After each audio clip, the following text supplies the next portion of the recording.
Flash flooding sent water, mud, and rocks rushing across Interstate 5 north of Los Angeles Thursday, stranding hundreds of vehicles and closing the major north-south thoroughfare. The flooding at Fort Tejon, about 75 miles north of downtown Los Angeles, was part of a storm system that brought downpours across a wide swath of northern Los Angeles County. A number of secondary roads were left impassable from mud and some residents were trapped in their homes. There were no immediate reports of deaths or injuries from the flooding that began just before the afternoon commute. Photos of Interstate 5 posted on social media showed the freeway in disarray, with semi-trucks and cars sitting askew, stuck in mud that in some cases surpassed their wheels. Not an inch of asphalt was visible. Hard-hit area.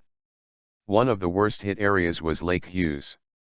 Robert Rocha, a 37-year-old resident, said he was driving home from work when the storm arrived.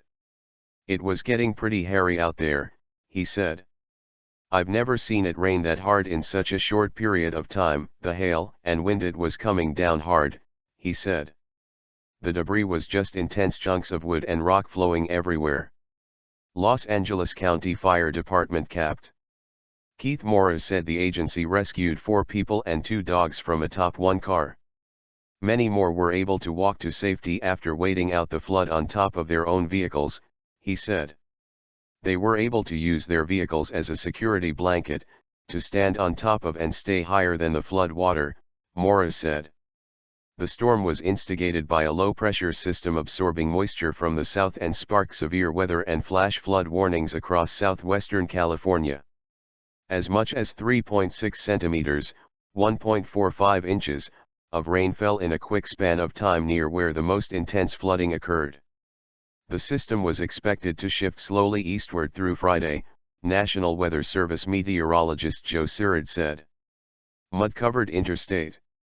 On Interstate 5, up to 1.5 meters, 5 feet, of mud covered the northbound lanes, which were expected to take up to a day to clear, California Department of Transportation spokeswoman Lauren Wunder said.